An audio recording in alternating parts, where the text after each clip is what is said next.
नमस्कार दोस्तों, मैं हेमनैन पंडित एक बार पुनः आप सभी का तेजस क्लासेज में स्वागत करते हैं। दोस्तों, आज का ये सेशन है वो बहुत ही बेहद ही इम्पोर्टेंट होने वाले हैं, क्योंकि आज के इस वीडियो में हम देखेंगे इकोनॉमिक्स चैप्टर से हमारा जो चैप्टर है कृषि रोजगार एवं सेवाएं, उनसे जो संभावित प्रश्न है उन सभी प्रश्नों को हम देखेंगे। तो चलिए, हमारा पहला क्वेश्चन है कि कृषि क्षेत्र में पाई जाती है पूर्ण बेरोजगारी, छिपी हुई बेरोजगारी, बेरोजगारी और उग्र बेरोजगारी।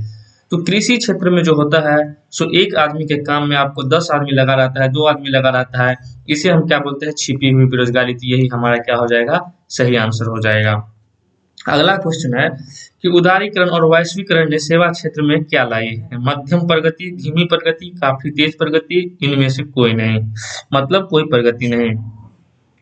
तो इसमें जो है उदारीकरण और वैश्वीकरण जो होता है सो आपको सेवा क्षेत्र में जो है सो काफी तेज प्रगति किया है। उसके बाद है कि नरेगा बनाई गई है किसके लिए? शहरी क्षेत्र के लिए, महानगरों के लिए, ग्रामीण क्षेत्र के लिए, या इनमें से कोई नहीं। तो नरेगा जो है सो एक योजना है जिसमें आपको 100 दिन के लिए जो है सो रोजगार दिया जाता है, जो कि है किसके लिए? तो ग्रामीण क्षेत्र के लिए। इसका आंसर आपका ग्रामीण क्षेत्र हो जाएगा। अगला क्वेश्चन है कि जवाहर रोजगार योजना कब लागू की गई? 1989 में, 1990 में, 1988, 1987। तो जवाहर रोजगार योजना जो है आपको वो 1989 में रोजगार देने के लिए लाया गया था। उसके बाद है कि नरेगा को पूरी तरह सफल नहीं होने का क्या महत्वपूर्ण कारण है? एक महत्वपूर्ण कारण इसमें से आपको देखना है। तो नरेगा को पूरी तरह सफल नहीं होने का एक महत्वपूर्ण कारण निम्न में से कौन है? ईमानदारी, बिचौलिया, सत्य एवं निष्ठा और उपयुक्त सही। तो इसमें जो बिचौलिया है ये जो है आपका नरेगा को सफल पूरी तरह से नहीं होने दिया। अगला क्वेश्चन है हमारा कि भारत में कॉल सेंटरों की संख्या स्थिर है, घटी है, बढ़ी है, उपयुक्त तीनों। कॉल सेंटर की जो संख्या है वो आपको भारत में बढ़ी है। ठीक है। अगला क्वेश्चन है कि आउटसोर्सिंग का सर्व प्रमुख क्षेत्र क्या है? कहाँ है? भारत, श्रीलंका, नेपाल और पाकिस्तान। आउटसोर्सिंग का सर्व प्रमुख क्षेत्र कहाँ है?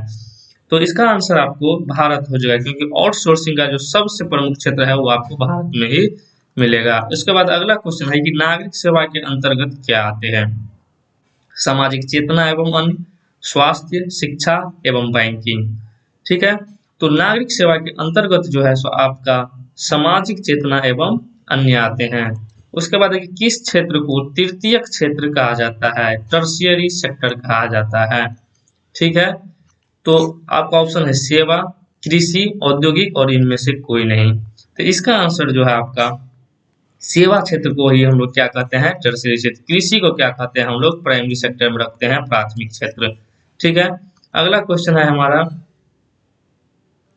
अगला क्वेश्चन है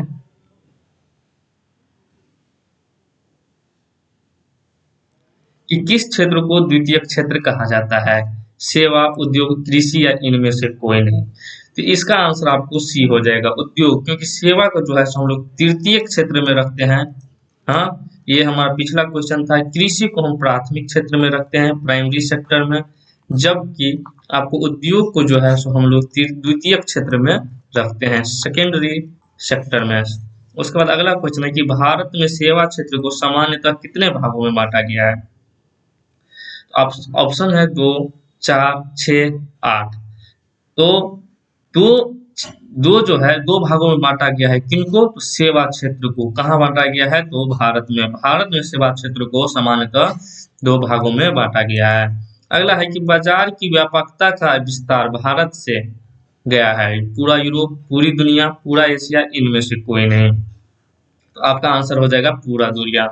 हम एक वीडियो ला रहे हैं जिसमें आपको सोशल साइंस और साइंस की जितने भी पूरा ये मास्टर वीडियो होगी, जिसमें आपको उन सभी 500 से प्लस ज़्यादा क्वेश्चन होगी, 500 से प्लस ज़्यादा क्वेश्चन होगी, हाँ 500 प्लस क्वेश्चन होगी, जिसमें आपको सोशल साइंस, ठीक है, फिर का साइंस का क्वेश्चन रहेगा, जो कि आपको इम्पोर्टेंट क्वेश्चन रहेगा। अगर इसमें आपको इस बार तो कम से कम 200 क्वेश्चन पूछे जाने हैं 2 सीटिंग में, तो 200 में 200 आपको लड़ जाने की चांस है। चलिए अगला क्वेश्चन देखते हैं कि मॉल उपलब्ध कराता है वस्तुएं एक ही स्थान पर, कुछ वस्तुएं अलग अलग स्थान पर, कुछ चुनी हुई वस्तुएं। तो मॉल आपको एक ही स्थान पर बहुत सारी जो है सामान आपको उपलब्ध करवाता है। अगला क्वेश्चन है कि नरेगा के अंतर्गत ग्रामीण मजदूरों को साल में कम से कम कितने दिनों के लिए रोजगार देने की व्यवस्था है? 100 दिनों के लिए, 125 दिनों के लिए, 150 दिनों के लिए, 200 दिनों के लिए। तो एक नरेगा से संबंधित क्वेश्चन था जिसमें आपको बिचौलियों के चलते ये नरेगा सफल नहीं हो पाया था। ये क्वेश्चन था जी। अब अगला क्वेश्चन है कि नरेगा से ही लिया गया है जो कि आपको 100 दिनों के लिए उसमें रोजगार दिया जाना था। ये क्वेश्चन आपको उस समय भी हम बताए थे। उसके बाद है कि मानव पूंजी के प्रमुख घटक कौन है? ज्ञान, कौशल, अनुभव या इनमें से सभी? तो मानव पूंजी के जो प्रमुख घटक होते हैं इनमें से सभी हो जाता है, क्योंकि मानव पूंजी, ज्ञान जब रहेगा तभी वो पूंजी का उपयोग कर पाएगा, और ये मानव भी खुद पूंजी है क्योंकि मानव ही पूंजी को बढ़ाता है। तो पूंजी को जो पूंजी बढ़ाता है तो ये भी एक तरफ से क्या है, तो ये इसका प्रमुख घटक है। अनुभव भी होता है, एक्सपीरियंस। एक्सपीरियंस अनुभव को कहते हैं, इसका इंग्लिश रूपांतरण है। एक्सपीरियंस से हम कोई भी काम को एक अच्छी तरह से इसको सुचारू रूप से चलाने में इसका प्रयोग करते हैं। फिर कौशल, हमारा क्रिएटिविटी। क्रिएटिविटी जो होता है वही हमारा पूंजी का जो है सब प्रमुख घटक होता है।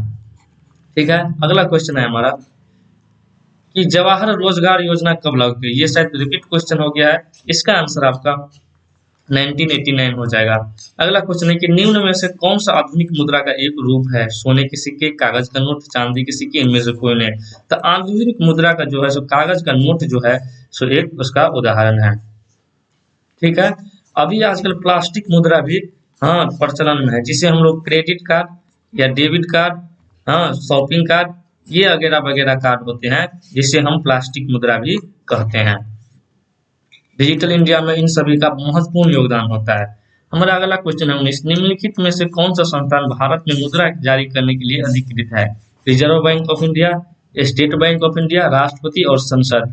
तो भारत में मुद्रा जारी करने के लिए जो होता है सो रिजर्व बैंक ऑफ इंडिया इसको जारी करता है और यही पैसा जारी करता है। लेकिन अगर 1 रुपये की सिक्का की बात किया जाए तो 1 रुपये का सिक्का जो है वो आपका वित्त मंत्रालय द्वारा इसको जारी किया जाता है, और वित्त मंत्रालय ही केवल 1 रुपये का सिक्का के लिए जारी करने के लिए क्या है तो अधिकृत है।